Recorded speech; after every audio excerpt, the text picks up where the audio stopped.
Okay, now that we have quieted our mind, we be able to in sync with our heart to the universe. Then everything I said is not longer necessary because you're in direct connection with the universe. I'm just the interrupter. But I gotta say something because it was assigned to me. So I thought I'd share with you today my personal understanding of karma. I don't know. I hope that subject interests you. We have heard most of the time, I have such a bad karma. It was as if it's used as a luck. Something happened occasionally, accidentally, without our control. Actually, that's not true. In my personal opinion, again. Karma is defined in many different ways by many different schools. Some call it action, some call it cause. I would call it the cause of reaction. It's the cause of the reaction, not the action itself, but the reaction. Let me clarify that statement. If I encounter an incident without knowing exactly what's going on, without knowing all the facts, without talking to all the involving parties, I just reacted out of my character, my habit. That's what we call a reaction. And the reaction have many different kind of causes, some physical, some mental, some spiritual. Okay, is that clear? So let's talk about physical causes. I'm handicapped. Uh, that's a physical cause. I have a certain illness. That's a physical cause. I have a very bad lifestyle. Don't sleep on time and always overdrink, overeat, overfun, and body get exhausted. These are all causes for us to react without being calm and learning all the supporting facts. Because in order to be calm and learning all the facts requires a very strong health, a very focused mind. A very focused mind takes a very calm person, and the only kind of calm person can last throughout a patient period of observing without ego getting involved need to be a healthy one. Agree? So physical issues can cause reactions to any event. Then there's the mental. The mental causes are stuff we were brought up with. Let's say I was born in a poor neighborhood. There's gangsters and people who robs and steals. Of course, I'm not going to easily trust people. I'll be mostly afraid and insecure. That's a mental cause.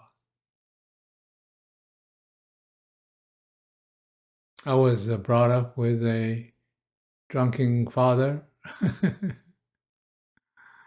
I have no fatherly love. That's a mental cause.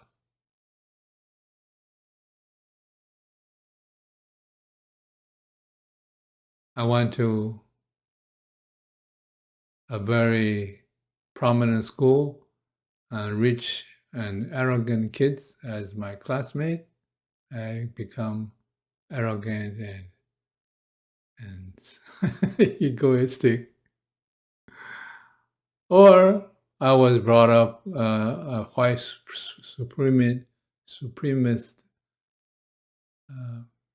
family or relatives or environment. I will become prejudiced and racist. That's a mental cause. So the upbringing and our encounter, our lessons through our lives is our mental karma. That's easy to understand. Now, how do we take care of mental karma and physical karma? Sifu has taught us the 10 chakra practice. That not only boosts our health, eliminate our internal illnesses and immune system oriented discomfort. It also quiets our mind, enable us to focus more. As I said, all we really need is to focus as a bystander without personal getting involved, as an observer to dig up all the facts and resolve the issue. Then you are not reacted in a karmic way. Then you are using wisdom, objectivity, with love to solve the issues. Sifu said karma is in our subconscious, meaning mental karma is also a habit, right? So I have this habit of doing something for 20 years, 30 years. Intuitively, it will reflect through my behavior. For instance, I was in the top of the class throughout my life. That's true. But you know what happened? I become so arrogant. So 20 some years ago, when I got into this Chan school, the first word I learned is arrogant because everybody else is much more humble than I am. I thought I realized, then afterward that I'm like a peacock, always showing off my feathers. That's habit. That's developed from years of self-indulgence.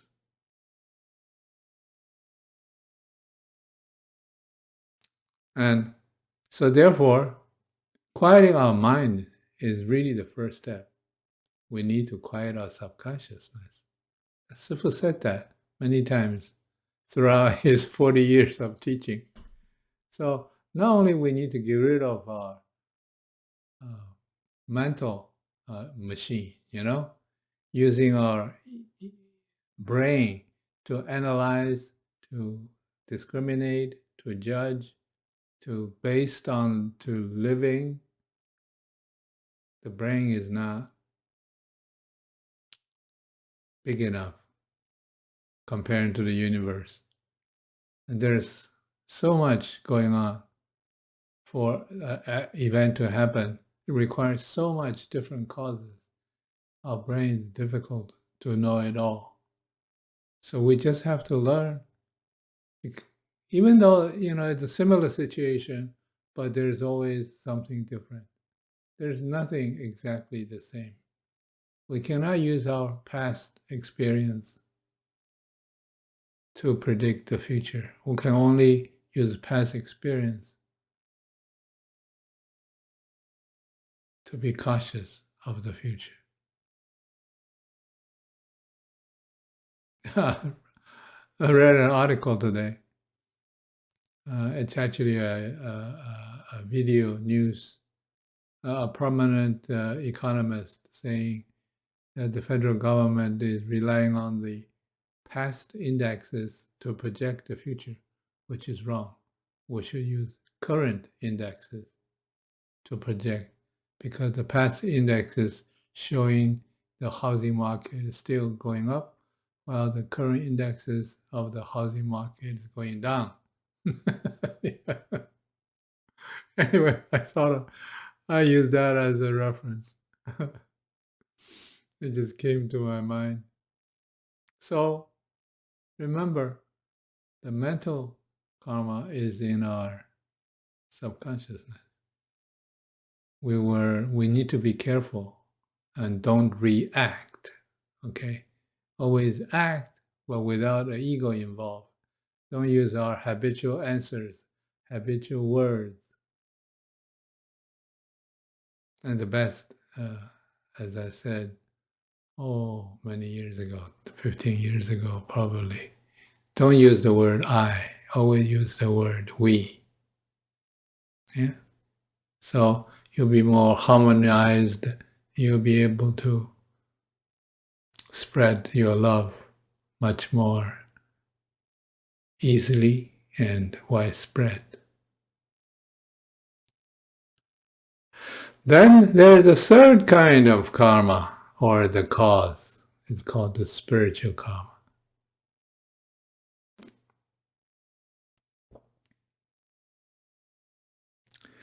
Why we have a bad temper? Why some of us have bad temper? Why some of us are never satisfied, always want more? Why some of us are always suspicious, don't trust no one? Of course, upbringing got a little bit to do with all of these. If you were beaten by your father or mother constantly, you probably have a bad temper. But most of these we were born with. It's inherited. It's in our genes. Why some of us enjoy gambling, some of us don't. Some of us are easily addicted to drugs, some of us not. There's really no scientific data backing up this. So we call them spiritual karma. And how do we get rid of spiritual karma? Sifu again said, these are called the 5 poisons. Actually, there's a lot more than 5 poisons, but just a typical example. We need to practice meditation. We need to be calm at all times, especially when we're about to get mad or really about to want something bad and even steal it or take it by force. And the moment that our internal rush arises, we need to be calm. And meditation helps us to do that. I think at least I'm not as arrogant as 20 years ago. I don't know, I may still be. When the moment clicks, that's why they say karma will happen only when the moment is right.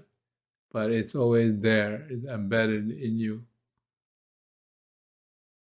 So here is the argument. Some say karma need to be undertaken by the person himself only.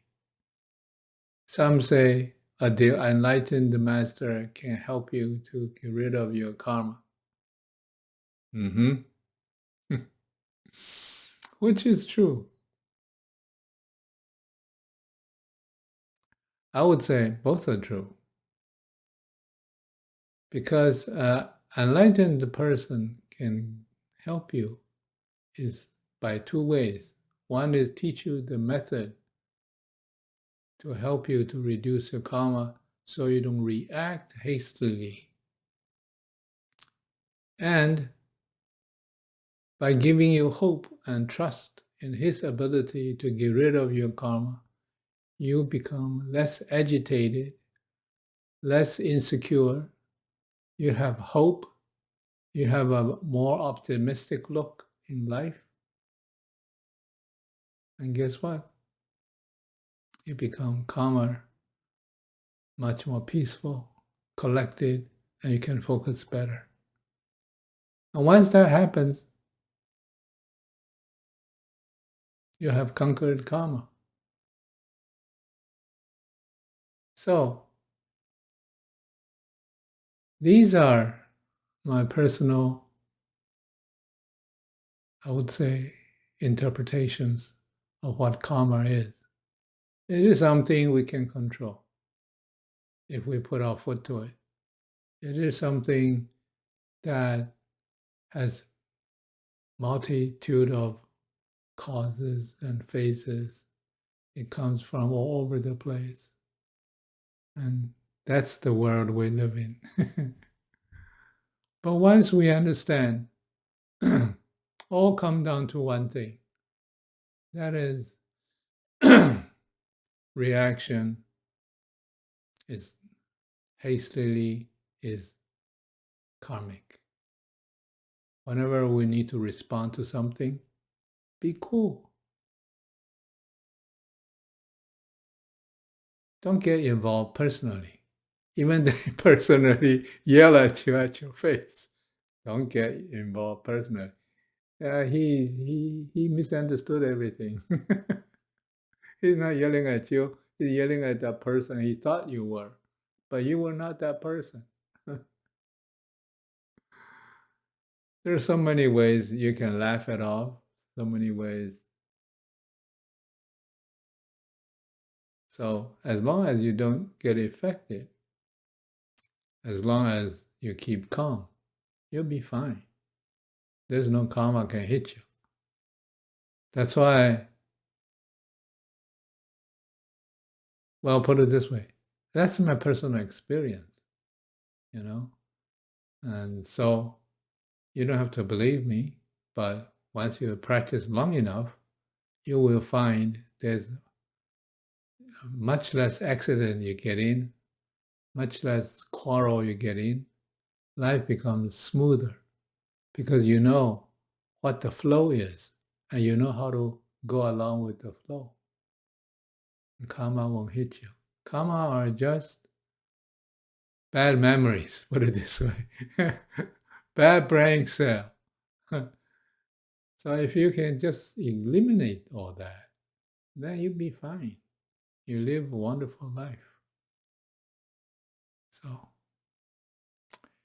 that's my sharing of what karma is. Anyone has any comment, questions? I don't know. I don't know you like it or not.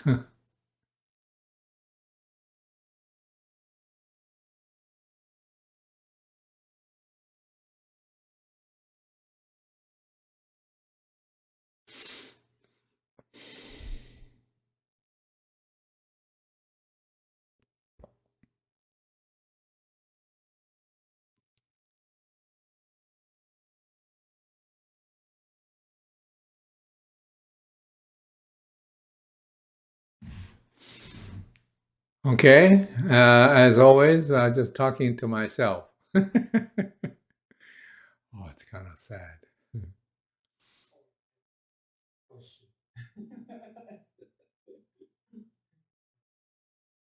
Please. So, speaking of karma, according to experience, how do we efficiently maybe get rid of our karma? So, what's the way you think the most efficient way, or so how to get rid of our karma, or yeah, so any thoughts or suggestions? Well, there are two ways to get rid of karma. One is get rid of the root of the karma, which requires years of meditation and clean up your mind, clean up all your thoughts, and completely purify and our body, mind, and spirit. That is a long, long way, but that's the most basic, most effective way.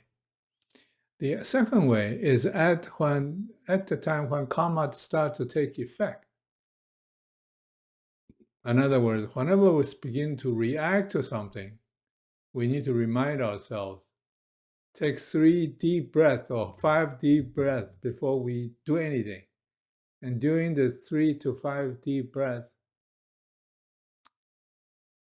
we just become an empty vessel.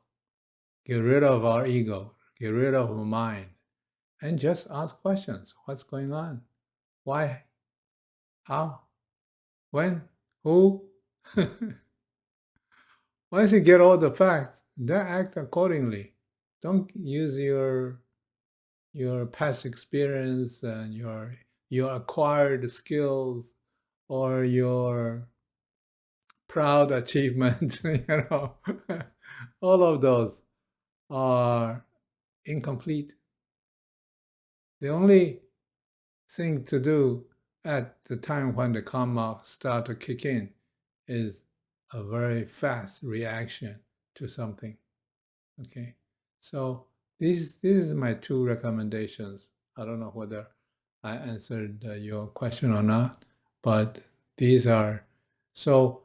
As a meditator, that we continue to meditate, eventually our habits will become less effective upon us, and we become less habitual animal, and we be able to react a little bit slower. You discover, Zen practitioners are usually calmer and slower.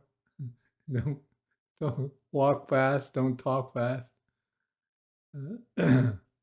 And that's the practice we need to keep for the rest of our lives. And second is whenever something happens, be calm. Okay? Thank you. I hope answered your question. Okay, anybody else have any comment?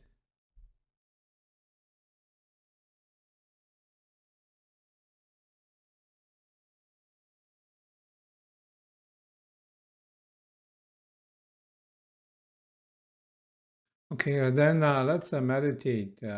My most favorite meditation is three center alignment. Okay.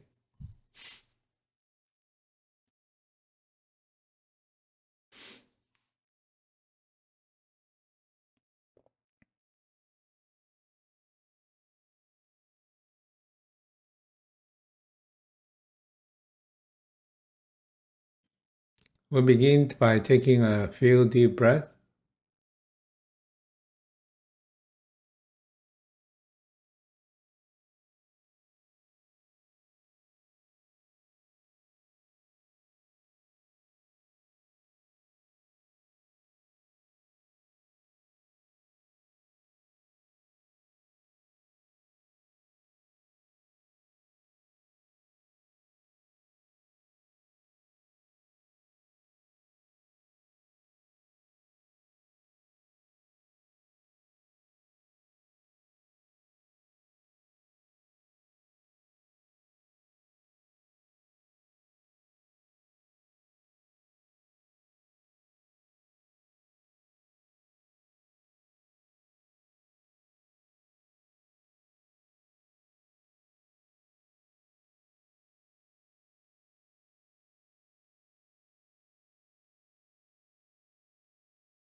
Now focus on navel chakra.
Today, the navel chakra respond very quickly and resonate with 10th chakra or crown chakra on top of my head. Whatever it resonate to, whichever way, wherever it resonate to, just let it happen. Don't try to mentally change it or guide it or expect it, or just observe. Like the teaching of our Sifu, just be an observer. Yet not an observer, to be exactly right.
Now let's focus on root chakra.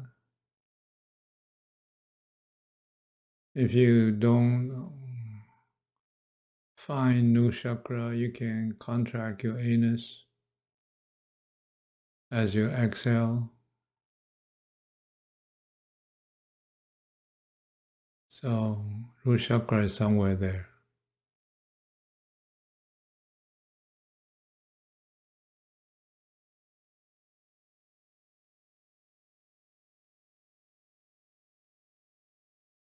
Or you can come back to navel chakra. Let the navel chakra continue to broaden its vibration into the abdomen. Once the abdomen is filled with chi, you can easily find the root chakra.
As the root chakra begin to vibrate, you will find chi start to travel upwards to your chest. And today I find my heart chakra a bit congested, meaning I may have some stress.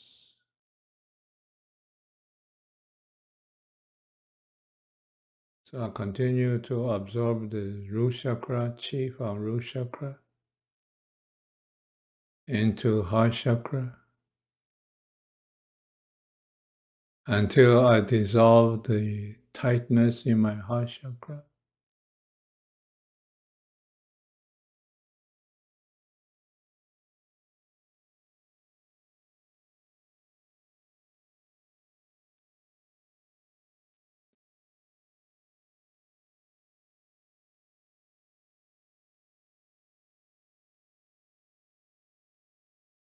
Very quickly, my heart chakra chi traveled to my eyes.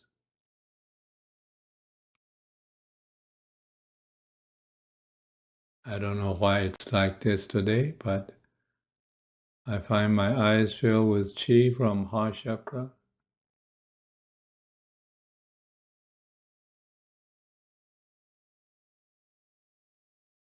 I try to harmonize my eye socket with my eyeball. In other words, if you find your eyeball and eye socket at two different hardness, one is a little bit softer than the other, then continue to focus on your both the eye socket and the eyeball, circulating the chi around your eyeball until the eyeball and eye socket become one. You don't know the difference anymore. Usually, if we do a lot of reading or computer work, our eyeball become very tight, become very hard because it was intense. So once we do this, our vision will improve.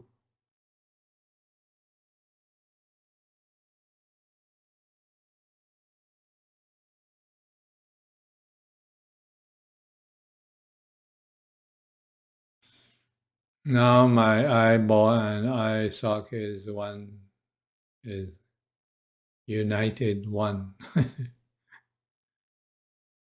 And go back to my heart chakra, and the heart chakra beginning to channel its chi from the root chakra and fill up our shoulder down to our arms, into our palms. Palm becomes hot and swell up a little bit. You can even feel the vibration in the middle of your palm.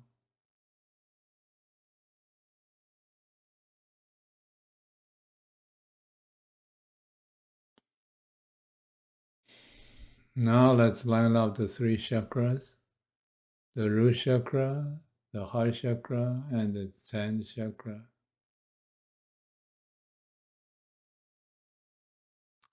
You need to straighten up your spine and tuck in your chin a little bit so the three chakras in a straight line.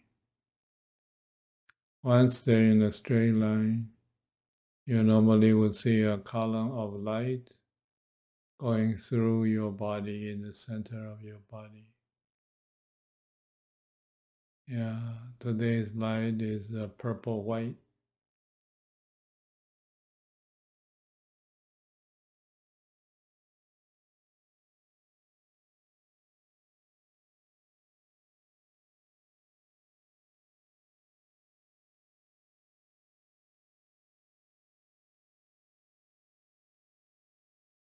Purple-white with yellow streams.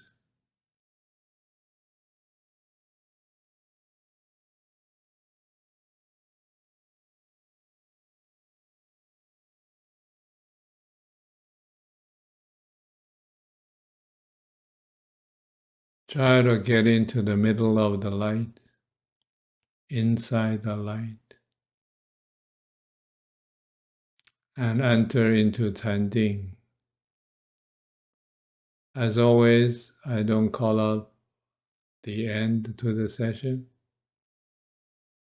I may terminate the session electronically, but please continue to meditate for as long as you can. Thank you and good night.